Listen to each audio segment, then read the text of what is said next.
Hello, I'm Cass and welcome to my summer TBR. I love making seasonal TBRs just because I've learned throughout the years that I actually love any excuse to make a TBR, to make a journal spread, to talk about books that I'm excited to read in the upcoming season, and this summer is no exception. The changing of the seasons is literally one of my favorite things to experience throughout the year, even during my least favorite season of summer. But I just love that like new season energy, and I actually just came back from a trip to Tennessee where I competed in my last gymnastics competition of the competitive season. So it feels like that season ending, spring ending, and summer beginning, there's just like so much new, fresh energy, and I really want to carry that forward to accomplish some goals. One, I want to stop complaining about the heat.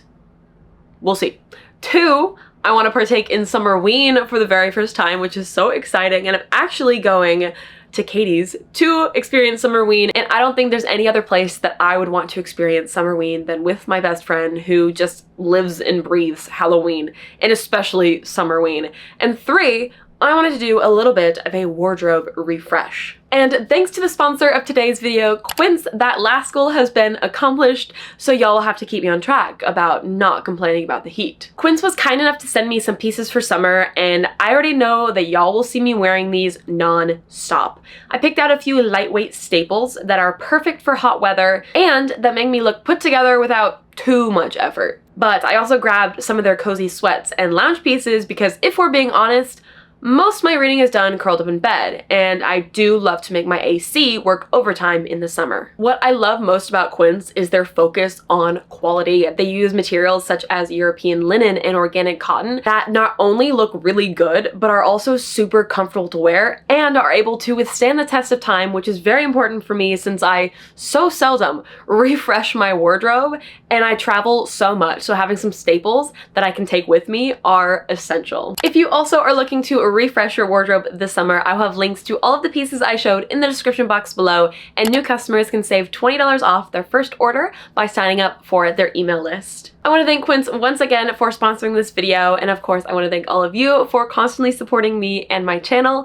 And without further ado, let's go ahead and dive into talking about all of the books I am so excited to get to this summer. I'm actually so overwhelmed by the amount of books that I have to talk about in this video because not only do I have a lot of fantasy books, some rereads, some contemporary romance, but then I have my entire Summerween TBR to cop through, and on top of all of that, I will be making a journal spread. So lots to talk about, lots to do, and without further ado, I think I'm going to go ahead and actually start with The Someday Garden by Ashley Poston, which is actually a newer release. I have actually never read any Ashley Poston books, which is shocking to me since I've heard so many good things about all of her novels, and I thought what better place to start than her newest release. That way, decision paralysis doesn't have to overcome me. In this one, Sophie moves into this house for a temporary job and kind of falls in love with the house and the garden in the backyard. And in that garden, she actually discovers a mysterious magical door that leads to an unfinished garden that has a man trapped inside. I don't typically reach for magical realism when it comes to my romance books. I do read a lot of contemporary romances. However, as I was putting together this TBR, I realized I had a lot of fantasy. I have been in such a fantasy mood that I didn't actually have any romances on my TBR. And so when I saw that The Someday Garden was coming out, I thought, why not add that onto my TBR and explore magical realism? So I'm excited to see what I think of Ashley Poston's writing and how the story unfolds. Like I said earlier, my TBR is very fantasy focused. I've got a lot of dreams, ambitions, goals of reading and finishing long series. Whether that happens or not, besides the point, okay? But we can set our goals, and one of the goals is for me to hopefully finish a Game of Thrones by the end of summer. Honestly, that would be fantastic. We got 3 books left. My friend and I, Manu, are buddy reading them, and we're on book 3. So A Storm of Swords is going to be our next one. I'm so bloody excited for this book. I cannot wait to continue the story and see what happens and then finish the series and be left on a cliffhanger that, you know, can only rival Patrick Rothfuss at this point. But you know what? I'm used to it. It's fine. I just want to read this book so badly, you guys. And I have been loving the TV series as well. So I want to finish up watching season 2 of Game of Thrones and then dive straight into A Storm of Swords. I actually had to do a little check-in with Manu, see if she's finished book 2, because if you don't know, I accidentally read book 2 in 3 days. When I was supposed to take all of June to finish it, and instead, like I said, I finished it June 1st, actually, so maybe we'll take it slower with The Storm of Swords. This is a longer one. This is it over 1,000? It's just under 1,000. It's like 900-ish pages. We got a chunker ahead of us, but like I said, I have been loving A Game of Thrones so much. I love a good political fantasy, and this has been giving me everything and more, and I'm so excited because I know things go down, and I'm so ready to read these and finally stop avoiding spoilers, because that's all I've been doing lately since starting Game of Thrones, is ducking and dodging spoilers. A series I want to finish / start over and finish. Let me just hold it up for you know what I'm talking about. So Founderside I read a couple years ago and I loved it. This is by Robert Jackson Bennett and it's a trilogy and I ate it up. It was actually almost a 5-star. Like I thought it was going to be like a new favorite series, and then things kind of took a turn, not necessarily for the worst, but there were just sections in the end that I wasn't thrilled with the direction the story was taking. I love a good heist book, and this one was so much fun, so I'm excited to dive back into the series and actually, hold me to it, you guys, complete it. The next fantasy series that I want to dive into, and mind you, starting a bunch of series may be a mistake, but that won't stop me from putting them on my TBR, you guys. Nothing can stop me. And that is The Silverblood Promise by James Logan. This is actually a debut novel that came out a couple of years ago, maybe a few years ago. Actually, okay, no, it came out in 2024. Why did I think this was older? Because I think is it complete?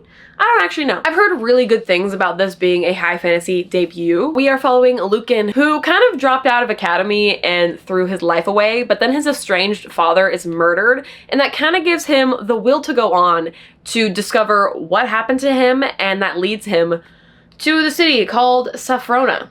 Saffrona? Saffrona. And that is a merchant city where everything can be bought if you have the coin for it. I'm excited to dive into the series. Like I said, I've heard really good things about it. Also, unrelated to the series, this cover is also really pretty. But I was good, you guys, and I actually borrowed the book from the library. So, responsible and supporting local libraries, you know, a 2-in-1. But a lot of these books I actually did buy in the anticipation of summer. I don't know, guys, I went on a little book buying spree the other day, and it's all good, okay? It's worth it because hopefully all these books will be good and I will enjoy them and they will have pretty spots on my shelves. I've actually asked y'all a couple of times when it comes to Discworld where to start, and I think you guys, we're going with Guards by Terry Pratchett. Discworld is this like massive universe where, from what I understand, you can start with like any book and they're all like interconnected sort of in a way, but there's like the City Watch, there's I think Death, there's another one. My knowledge of Discworld is very limited. However, I had bought Guards and I had bought Mort, and I was really torn about which one to start with, but I think Guards is really speaking to me, so I think this is the one I'm going to settle with. You guys can yell at me and try to change my mind in the comments if you please. I think, if we're being honest, you guys, I'll end up reading both, but Guards is especially screaming summer to me. For whatever reason. I know that Terry Pratchett leans into comedy and I think satire. I could be so wrong, but I think it pokes fun of the fantasy genre, if I'm recalling correctly. Again, correct me if I'm wrong, which I have been known to be wrong. But it says magic, mayhem, and a marauding dragon combined for extraordinary fun in this brilliant Discworld romp from Terry Pratchett. Sir Terry Pratchett. Apologies. So, excited to dive into Discworld, and I think Guards is a good place to start. So that's what I'm gonna do. I finally made the decision, you guys. As you can see, I've been leaning into the high fantasy lately, and I've really leaned away from romantasy. I think I was just burned one too many times in the romantasy genre, so I've taken a pause from reading romantasy. However, this particular novel I have heard so many extraordinary things about from so many different people. So I thought I'd go ahead and actually give it a try, and that is Direbound by Sable Sorensen. And this is a Wolves of Ruin novel. I think the second book recently came out. Haven't heard great things about the second book. However, this first book I have heard so many good things about. And so here I am giving romantasy another shot. We are following Marin as she is kind of trying to save her sister who was kidnapped. And to do so, she ends up joining an army. And there are like these bonded who are like bonded with wolves, and they have like, I guess, powers. I don't know. It's romantasy, it's fantasy, so there's gonna be romance. I don't know if it's like an enemies to lovers moment, there's actually not a lot of, oh, just kidding.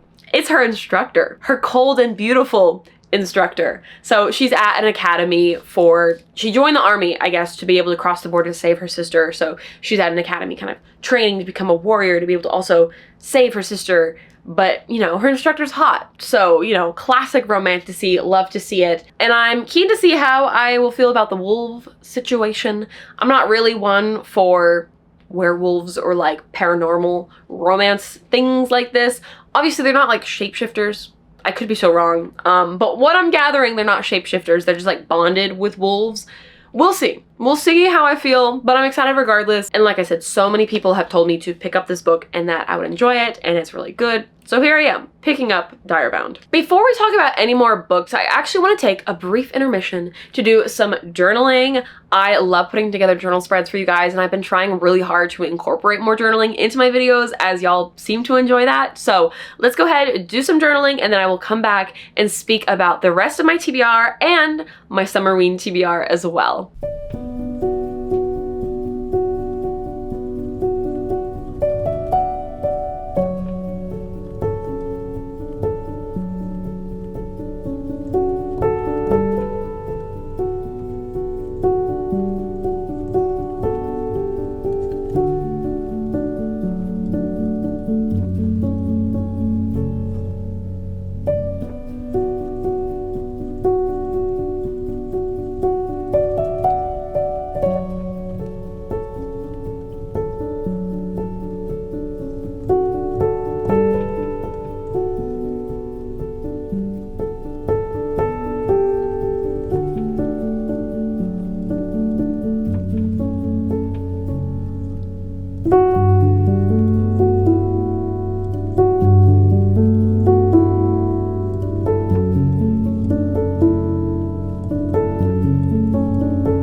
I hope you guys enjoyed. I got to use my new journal for the second half of the year, which is crazy, you guys.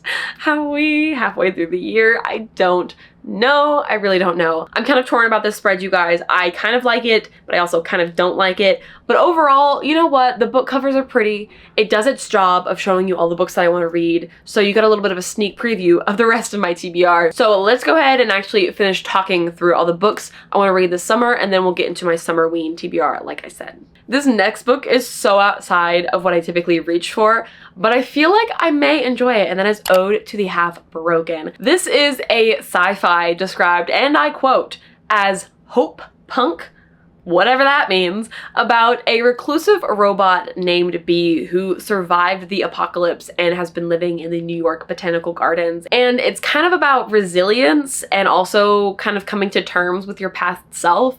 So I'm really excited to be in a robot's brain. I love anything sentient. I recently finished the Live Ship Trader series, which has sentient boats. So, you know, give me talking boats, I'm a happy gal. And robots are something that I've kind of enjoyed, but I haven't really reached for. Like, for example, the Lunar Chronicles has Eco, and I love her so much. So I'm hoping, obviously they're going to be very separate in terms of vibes because these series are like very different. However, I'm really curious to see how I'll feel about a robot coming to terms with itself and how that plays into this like hope punk, hope core, or what have you story. And the cover is also gorgeous. Speaking of sentient things, Most in Space is another one that has a sentient being. We have Torian, who is an ex-smuggler and ends up buying this abandoned ship that is covered in moss.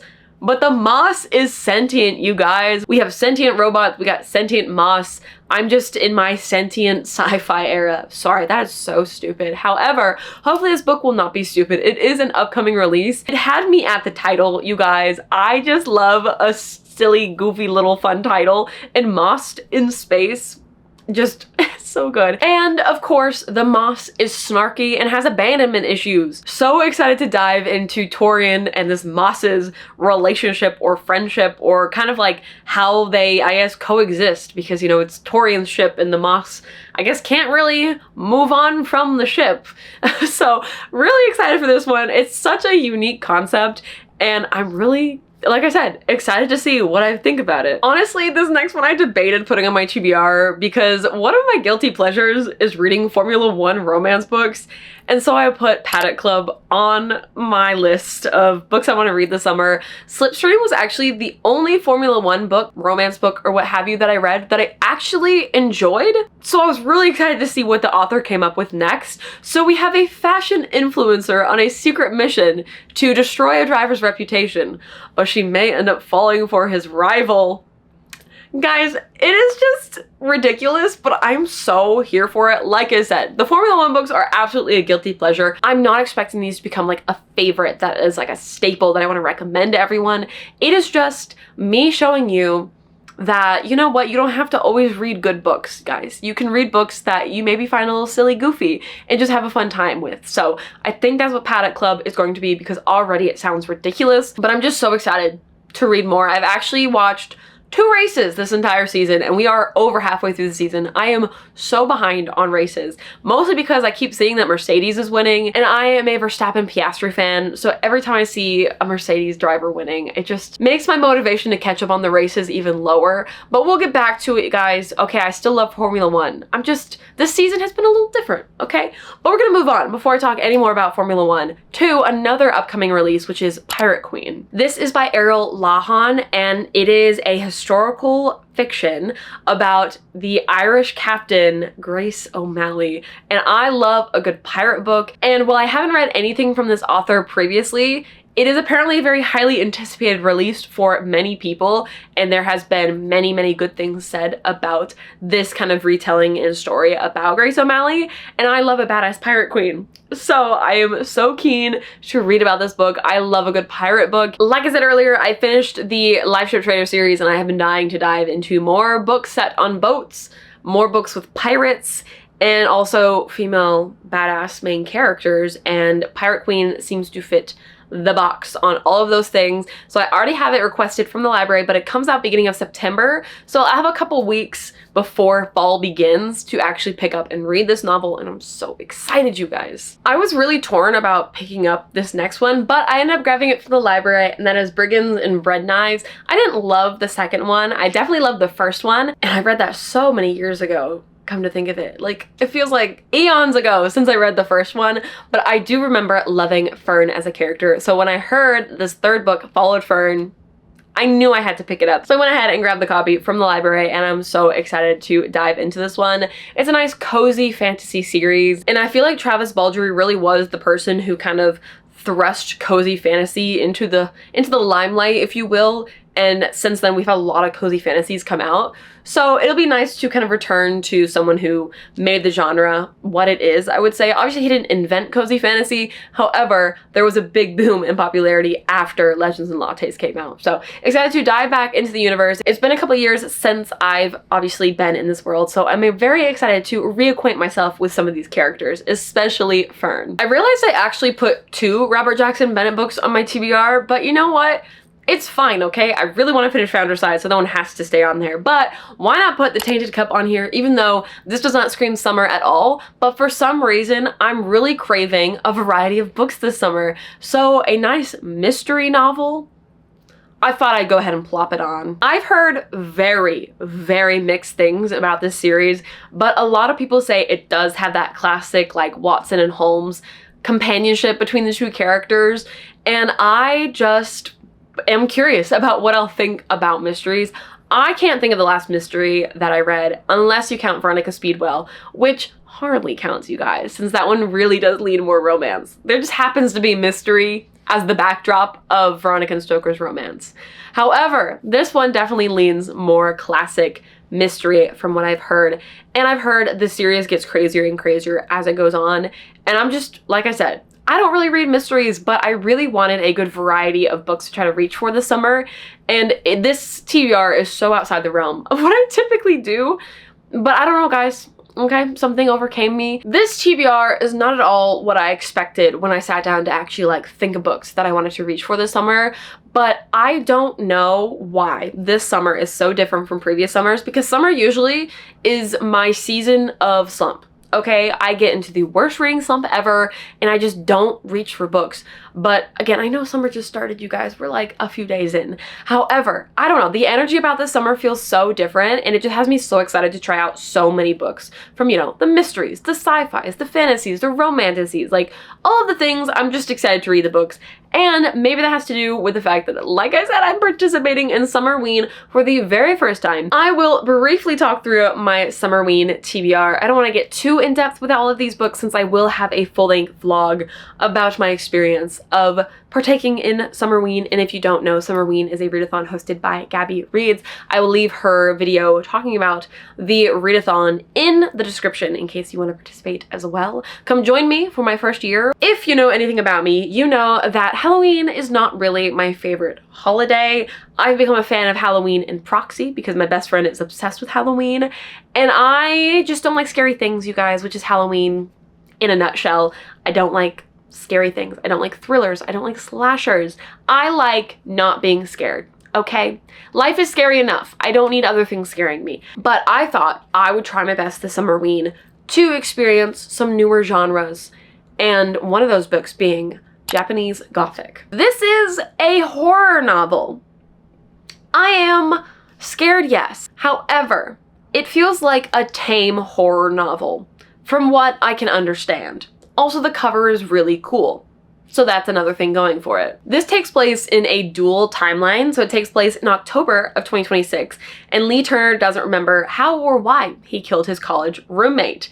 And then we have October 1877, and Sen is a young samurai in exile, and they're both in this house, and I think things overlap, and they're somehow ending up on the same, I guess, plane. And this house gives very haunted vibes, and I think that one another like affect each other. And the blurb promises that one of these characters is a ghost and one of them are lying.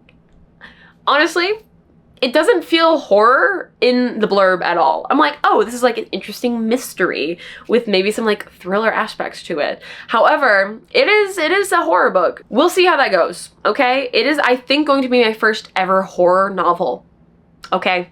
Big, big steps for me. Yes, I'll be reading this during the daytime. Into the Drowning Deep is one that I've actually been keen to try to pick up myself since seeing Katie read it. Was it last year? She read it sometime in Summerween, and it has killer mermaids. There's an expedition of these people trying to figure out what happened to this old documentary crew that went out to find these killer mermaids and then never returned.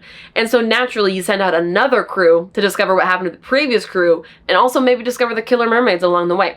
So really keen to dive into this one. And again, it feels like something that's kind of spooky, kind of eerie, but something that I can handle. And honestly, that's all I want, is things that won't leave me traumatized for the rest of my days. I think one of the fun things about partaking in a readathon with Katie is we have plans to buddy read things. And actually, I'll be buddy reading this book not only with Katie, but Mackenzie as well. And that is the Saturday Night Ghost Club. This is about a 12-year-old boy who forms a ghost hunting club with his friends and his eccentric uncle.